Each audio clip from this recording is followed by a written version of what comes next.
Welcome everyone to Depression to Expression. My name is Scott, and you thought you knew everything about anxiety, right? You've been reading articles, you've been watching YouTube vids, but I guarantee these unconventional ways of dealing with it will shock you, but in a good way. I really hope this video is helpful to you. There's going to be some things that you already know.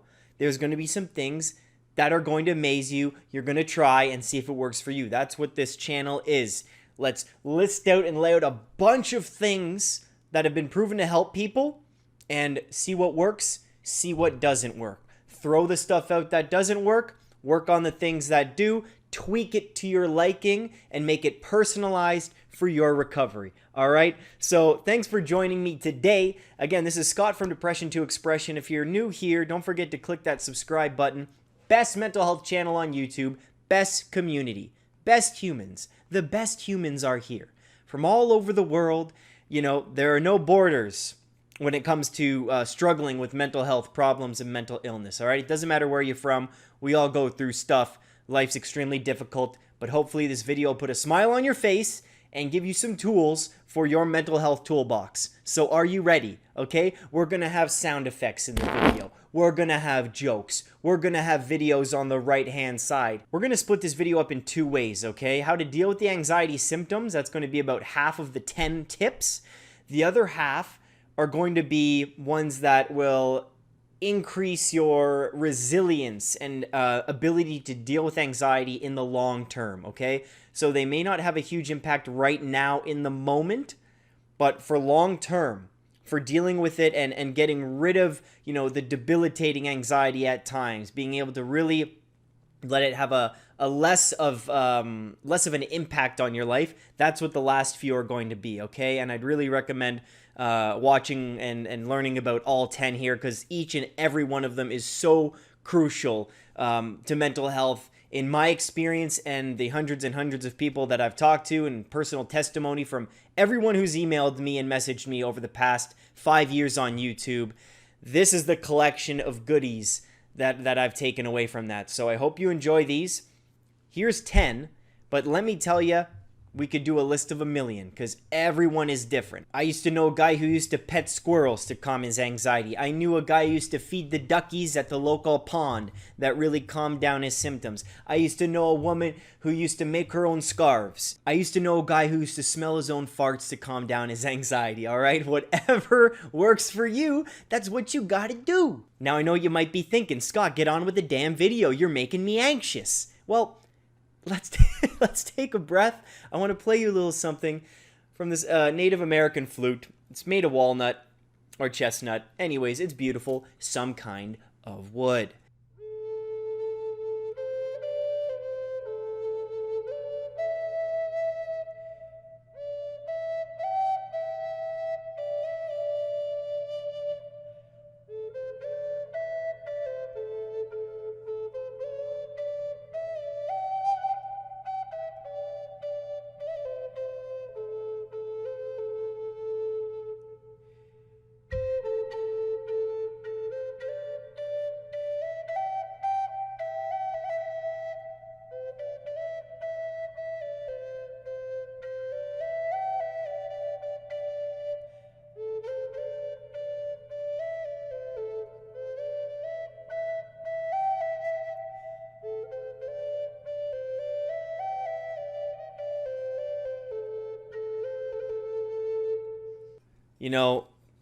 This could even be on the list if you're looking to calm your nerves sometimes and just kind of settle in that present moment. Helps playing and you focusing on the breath at the same time with this thing. I think we're ready to jump into the 10 tips, the 10 ways, the 10 zippity-doo-dah-dickity-day-dos, how to deal with anxiety.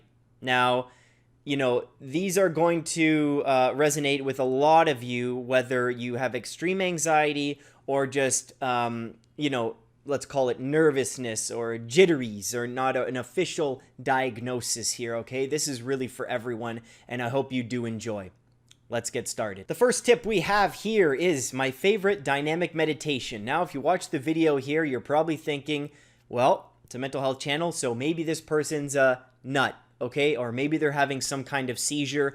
But no, this is what dynamic meditation is, and the link is below for you to learn more and access this video. I've talked about it a bunch on the channel. It's how I deal with anxiety personally and how I deal with deep depression if I do have the energy to get up and move the body, okay? It is so crucial to use the body. Use your body to your advantage, okay? It's not just a lump of flesh, okay? Mind and body are exactly the same, completely connected. I want you to realize that.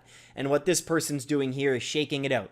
You vibrate the anxiety out. Anxiety is very nervous energy, and we need to express that. That's depression to expression in a nutshell.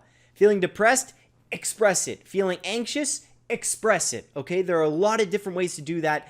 Dynamic meditation, please look into this. Please, if you have not tried this, it's number one for a reason, because if you don't watch the full video, I really wanted you to see this one first, okay?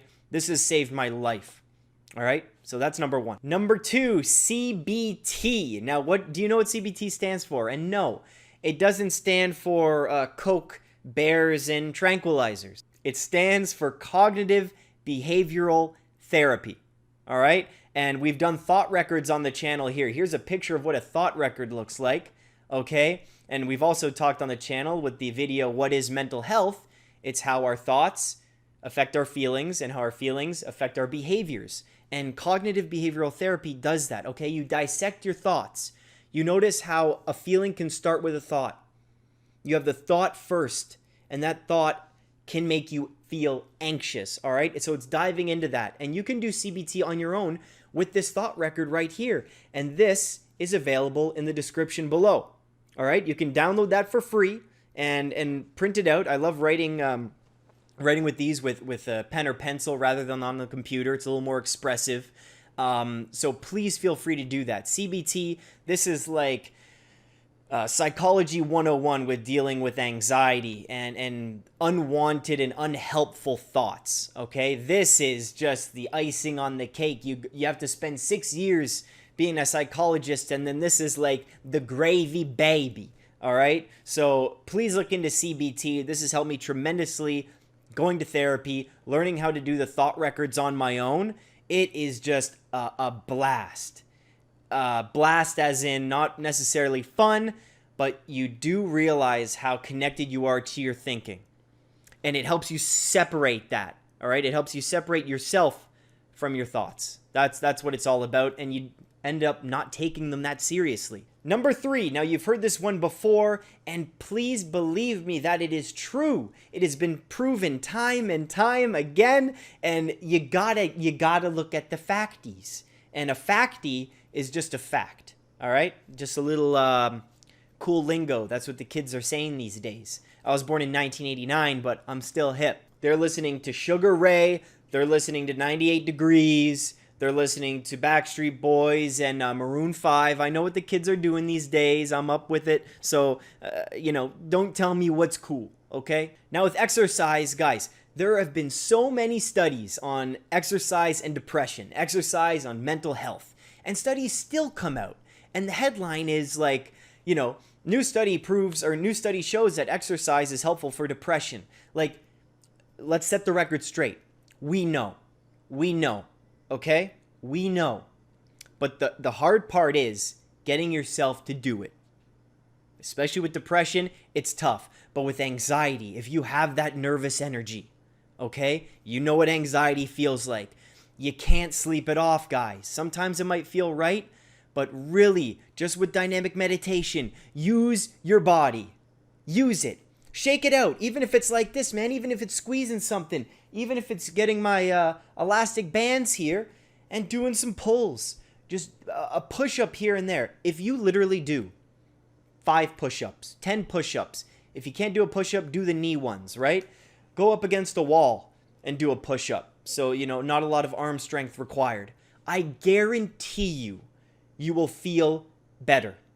Now, I'm not saying 100% better or 50% better, but you will see improvement. You will feel a little bit of relief. It's so simple.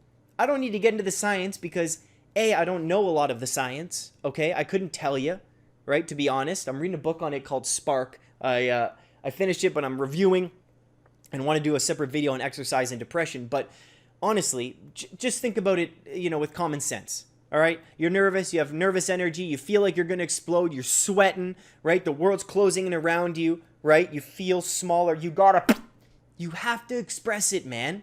You have to. Because then you get apathetic and you get closed off and you even get depressed if you hold in this anxiety. It's bottling it up. You have to express it. Pop the cork and celebrate, all right? Celebrate your anxiety a little bit, all right? Now remember, these are the tips to deal with the symptoms. So far we have dynamic meditation, CBT, which could be actually both, kind of changing that plasticity of the brain, but also exercise. And now number 4, we have medication. Now I know what you're thinking, Scott, medication. It's full of chemicals. Chemicals are bad. This is what people who don't know anything about science, engineering, chemistry, biology, they use the word chemicals. There's chemicals in that. Chemicals are bad. Like, what are you saying, dude? I want to put up a post here that I shared on Facebook and YouTube in the community section, and I think it's awesome. It's like people want to go all natural. Like, what does natural even mean to you, okay? What do you mean by natural? Well, you're taking vitamins? Well, vitamins are made in a factory too. In this post, it's hilarious. Like, yeah, natural would be us still being hunter-gatherers, taking shits in fields, and if we lived in cities, no adequate sewage, clean drinking water, right? We couldn't live in half of the places we do, right? You know how much water we divert? Hollywood and LA shouldn't even exist. The place was a damn desert. They diverted so much water to get it to the city. Like, it's absolutely incredible what we've done to the world in a very cool way. Nothing's natural anymore, okay? If you want natural, go lie in your shit and be in pain all day. That's what I'm saying, all right? So when we talk about antidepressants, all right, I'm not like pro antidepressants. No one likes to take medication, guys. When it comes to anxiety disorders, medication can be extremely effective for a lot of people, okay? That's the reality, okay? So it's not everyone's first option. You want to try everything you can before you have to get medication, just from cost savings alone. Of course, you'd rather see if a jog works, or thought records work, or dynamic meditation works, before you start spending money on medication. Hey, I'm a cheap guy. That's what I would look at. But once you try everything and things still aren't effective, medication can do wonders. And there's plenty of testimony from people all over the world where medication has helped a lot, okay? There are also those side effects. I won't get into that. I'm not a licensed physician. But it's something to definitely look at when dealing with anxiety. Now we're on number 5. This, again, can relate both ways to dealing with the symptoms of anxiety and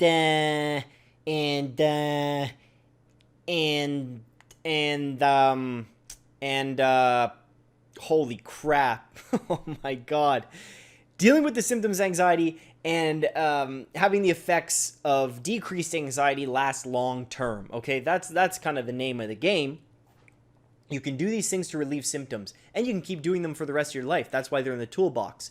But the rest of these things that I'm going to talk about are things that that require a plan. That you need to dig pretty deep, and it's not a quick fix. So number 5 is diet. If you haven't watched this video with Michaela Peterson, please check out the cards right here. If you click that button right up there by my head, she only eats beef. She did so much diet experimentation. She had suffered with autoimmune disorder. She had to have her hip replaced. She had terrible arthritis. She suffered from major depressive disorder, like majorly depressed. She was not doing well. She experimented so much with her diet, which is in the video if you want to take a look, and she does not need to take any medication anymore. Now, I'm not saying that's the story for everyone. Of course it's not, okay? But she only eats beef. Isn't that incredible? Okay, she only eats beef. She's never felt better in her entire life. And there are stories with the zero carb diets and all types of stuff, what you can do for your mental health and physical health with diet. It's so huge. So if, say, you're anxious and I ask you, well, what'd you have for lunch? You're like, well, I had, a bag of Sour Patch Kids. They're delicious, but, that probably wouldn't help with all that refined sugar. And then I had Coca-Cola, and then a peanut butter and jam sandwich, and then I washed it down with some crab cakes. It's like, that's not the best. More and more studies are coming out where it's saying, refined sugar. We can see that it's definitely not great, A, for weight gain, but for anxiety as well. Having these huge insulin spikes and blood sugar spikes, right? Causing you to have that huge rush of energy and then a huge crash, right? We want our mood to stabilize, and food has so much to do with this. So I'd really recommend you watching the video with Michaela Peterson, but also look into different diets. See if there's foods for you that are triggers that might cause you to feel terrible. All right? Look at alcohol. How do you feel after you drink alcohol?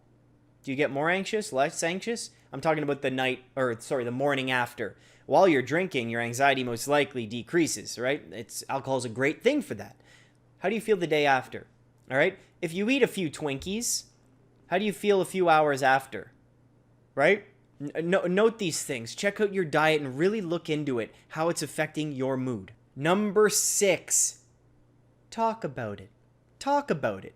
Seems simple, and I know the word stigma is just plastered everywhere you go, and it seems like it's impossible to talk about it because there is this stigma. But just tell yourself there is no stigma and go get some help. More on this in other videos, okay, but we're going to keep it real simple here. When you do decide to talk to someone, that's the best relief I've ever felt. Now, when I'm saying talk about it, this can be with a therapist, a counselor, okay? There's my sponsor on this channel is BetterHelp, and it's online therapy. So if you don't feel comfortable talking to someone in person, there's online chats, there's Skype. This is what BetterHelp is. Kind of IMing on your computer. I've used it before. It's awesome. So the link's in the description if you want to try that out. But talking about it can also just be with a friend, with your mom, with your dad, right? Siblings, someone online, chat forums, anyone. When I feel anxious, all right, even before I did a video on this years ago, it's like I could feel a panic attack coming on. The feeling of anxiety is just so terrible. You all know what I mean. And just the thought that I was with a friend, the thought that I was comfortable enough to tell this person that I was anxious, that I was feeling anxious and I may have a panic attack, I feel something coming. Just that thought and that option of being able to say something, being able to talk about it, symptom gone. Symptoms, plural. Not gone, but extremely reduced. So it's having that option, that freedom to be able to talk about it, to know you can talk about it with someone if you feel the need to. That is just such a freeing feeling. It's like you can have your mental health toolbox and you can have a million things in there. You don't have to use them. You never have to use them. But the thought of you having a lot of options to make yourself feel better, sometimes that thought is all you need. Saying, okay, if this happens, well, I have this whole list of things I can try if I ever feel terrible. That thought is amazing. It's a very reassuring, comforting thought. So just the thought of talking to someone is awesome, but literally, if you do have someone you can talk to, okay? Online, parent, sibling, friend, teacher, priest, counselor, anyone, please do yourself a favor and express those emotions, express how you're feeling. I guarantee you'll feel better. Number 7. Now, after this one, there are going to be ones that deal with anxiety in the long term, but this one can as well, and that is meditation. Meditation, we know how plastic the brain is. We know how it can change over time and how we actually have control over that, right? So with meditation, guys, I do meditation Monday. I should say meditation Monday every Monday at 8 o'clock Eastern Standard Time, 8 a.m. Eastern Standard Time. You just come to the YouTube channel, Depression to Expression, youtube.com/Depression2Expression. And we do a live stream meditation. You sit there, I guide you through it. It takes about 10-15 minutes at times. It'll be awesome if you join us, okay? But meditation for me, I've been meditating and practicing mindfulness for 10 years. And let's say meditation and mindfulness will go together for this tip. With anxiety, right? In the present moment, you feel those symptoms in your body. You know, you've almost never been so present when you feel anxious, okay? But there's a thought that may get you there.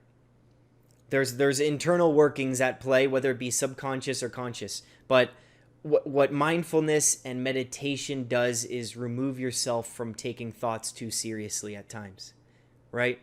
We say it's just a thought, or we notice, okay, we're just thinking. That thought's not me. That's irrelevant. That's not useful. That means nothing, right? It's detaching yourself from that, coming back to bodily sensations, coming back to the breath, right? The breath is very important when dealing with anxiety. Notice how it shortens. Notice how when you're anxious, it's like your lung capacity is almost at, 50%. You can take deep breaths, come back to the body, right? And noticing what anxiety feels like. And it's a scary feeling, okay? It can be scary, but part of it is again, detaching yourself from thoughts, but also realizing that, what's happening in your body can be noticed and can be observed. And right when you observe it, right when you have control over the observation and say, hey, this is the way I'm feeling right now, that gives you control. That gives you a bit of power over it. Now, I know, if someone told me that, and I was like, I've dealt with extreme anxiety. If someone told me that, hey, man, just notice the feeling, mindfulness, I'd be like, shut up, man. You're full of garbage. That is complete trash. And I know how it sounds. And at the beginning, are you kidding me? Hey, 10 years and I'm working at it. 10 years and I'm still working hard. And at times, it doesn't work at all. Are you kidding me?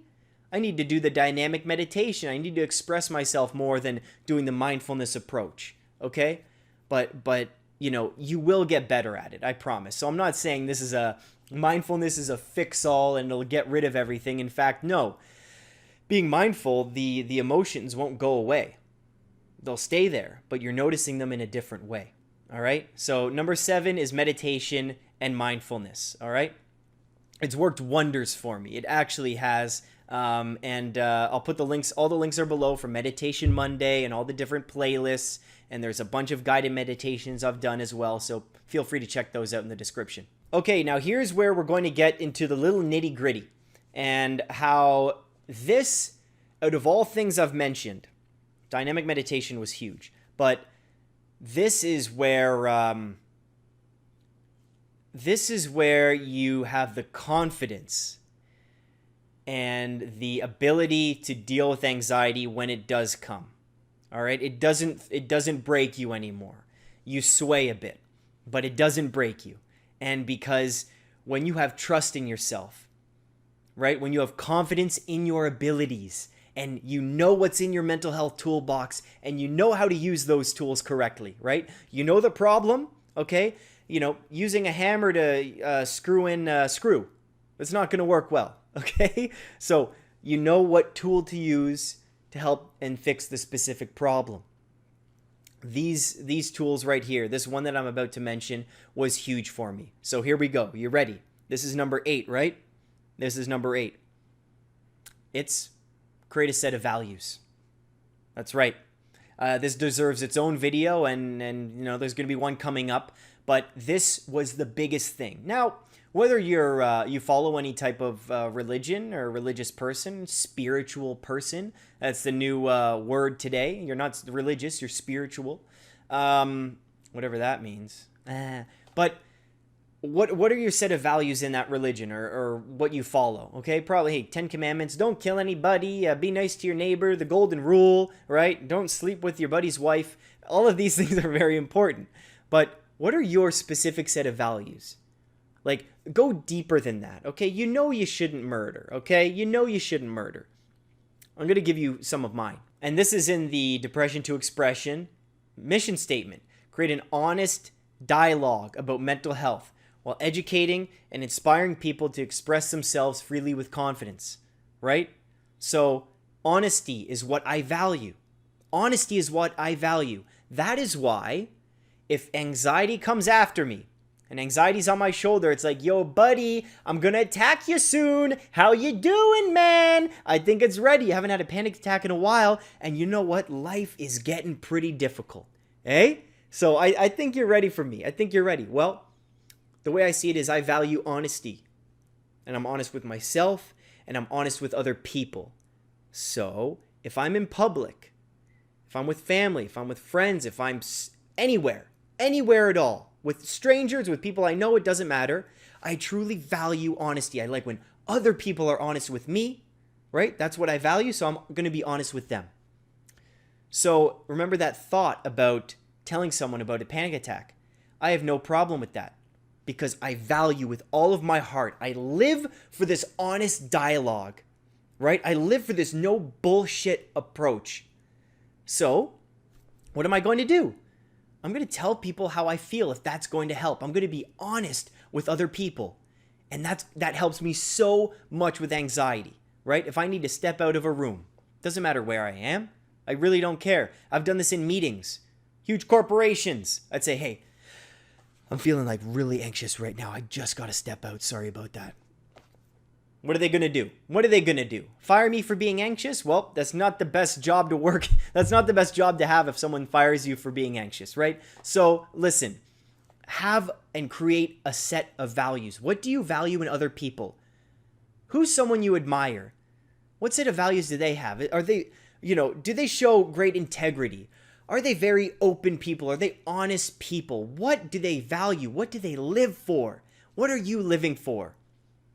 What do you want to see more of in this world? And how are you going to project that to the world, right? So for me, it's honesty. And when I'm honest, and I truly believe in honesty, anxiety can't touch me, man. Sure, the symptoms may be there, but I'm going to be honest with myself and other people, and it's a tool in my toolbox. Done. Number 8. This one is a little strange, okay? Because anxiety is about the future. The future is unknown. And it's dealing with that unknown. It's like an existential thing, man. To deal with the unknown is, if you sit and think about it long enough, your brain's just going to spin. And I guarantee you won't get anywhere. You're going to come back to right where you started. To deal with the unknown is extremely difficult. And it takes some practice to get comfortable with that. And obviously, no one is comfortable. No one is comfortable with the notion of death. Or very few, I'd say. If you truly believe in Catholicism and you truly believe in reincarnation or, going to heaven and seeing all your friends, well, death may be pretty okay. But for a lot of us, the future's unknown. The thoughts of, death and what we don't know is terrifying. So number 8 here is plan your future, which may seem strange because no matter how much you plan, there's always going to be unknowns. It's like, remember in elementary school or high school, people were like, so where do you want to be in 10 years? The guidance counselor would say that, or a teacher. Where do you want to be in 5 years, 10 years? I'm like, really? All I want to do is kiss the girl in English class.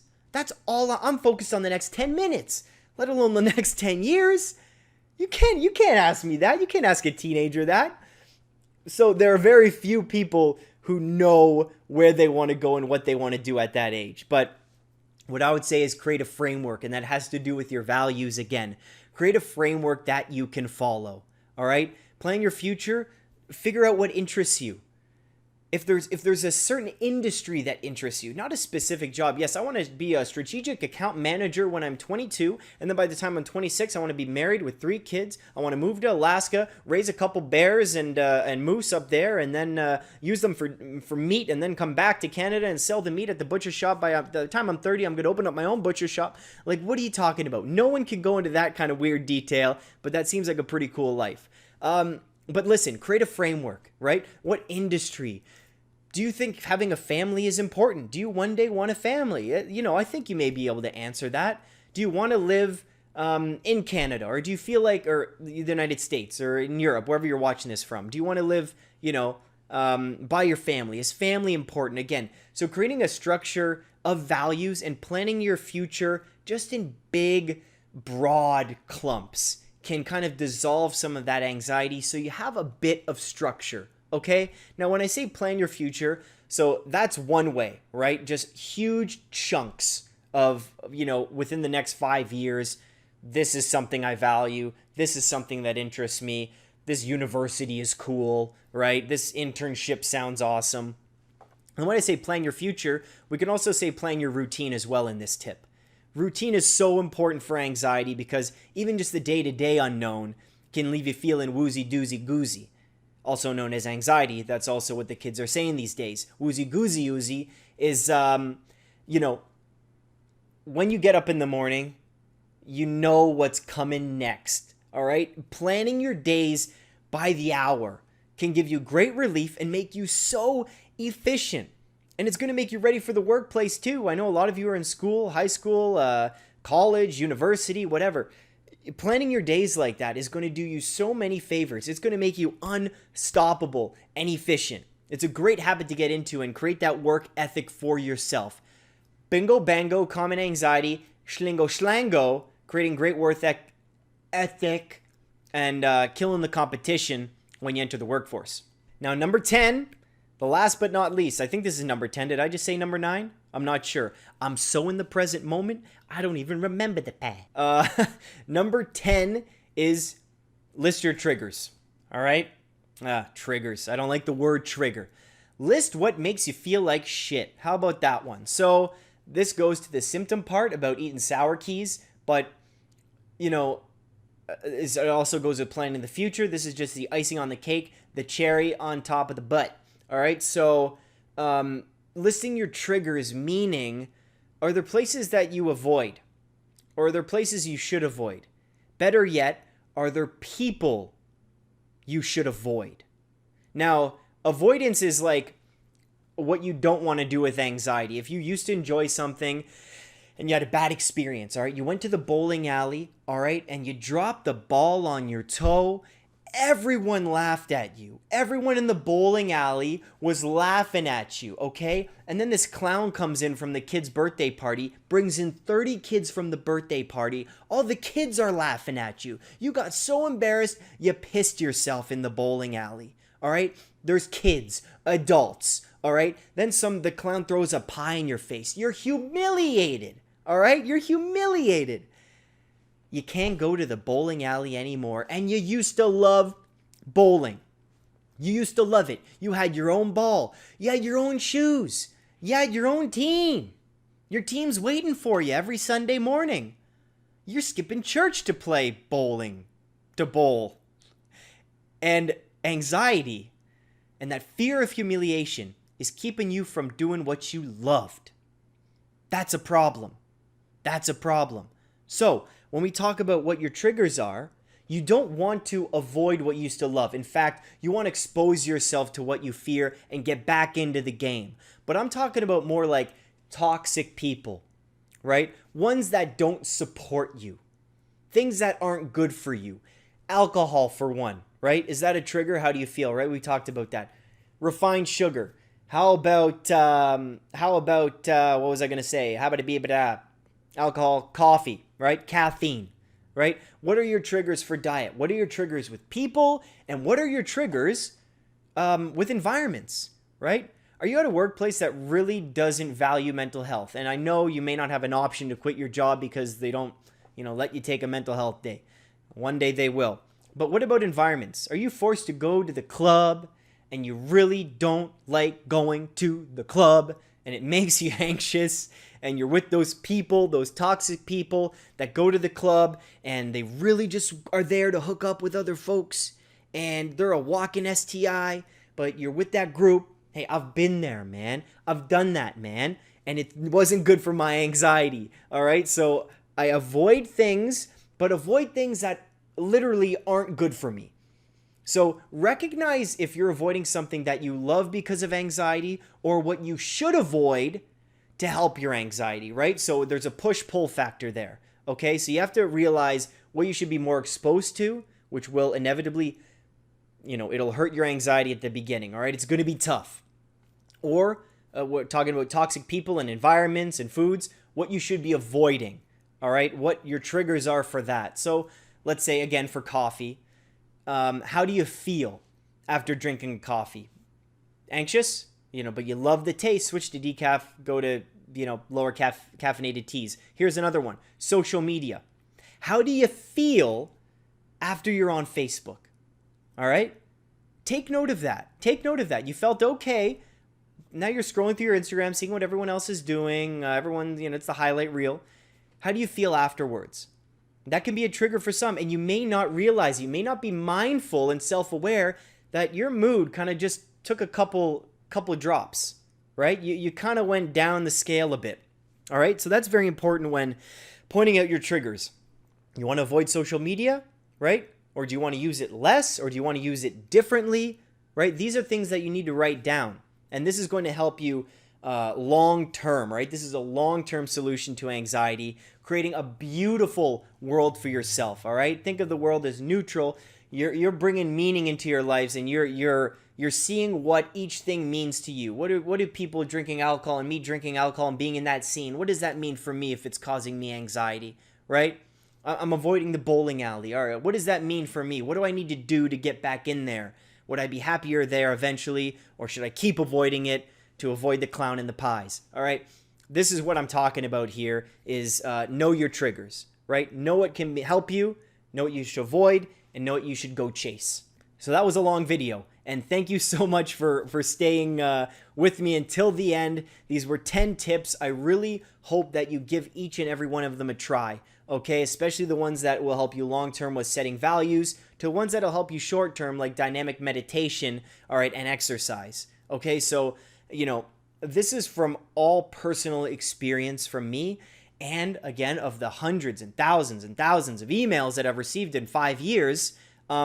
These are the things that people had done that had made a big difference, okay? I had testimonies from each of these things where people weren't exercising, they did a few push-ups, they feel relief just in that moment, you know? And it's like anxiety, you want to calm down, but should you express yourself, or do you want to, you know, do some meditation? That's all personalized. You can tweak these things to your own liking. But now you have 10 juicy babies in your mental health toolbox. We're all crazy babies, all right? We're always going to be crazy babies. But we have to control the crazy a little bit. And you can walk around with your toolbox now, and just the thought of you now having 10 more tools to fix 10 more problems, all right, is a good feeling. So I'd like to thank each and every one of you. Please don't forget to subscribe to Depression to Expression to see more videos about an honest dialogue about mental health. That's what we do here. Fearless expression, all right? I'm not holding back anything anymore. It's time to tell the truth about mental health and mental illness. It's time to tell you my thoughts and my thinking. So, yeah, if you want to stay tuned for more, go for it. All of the links to my social media, Instagram, man, if you want to see me with my shirt off, that's the place to go, okay? Please go to my Instagram, Twitter, Facebook group, subscribe to YouTube. There's all the playlists below. Tons of goodies on the channel. You could spend days in self-improvement mode just watching the 400 vids that are on here. So thank you so much for watching again. This was 10 ways to deal with anxiety successfully. And stay strong, everyone, and keep being you. Take care.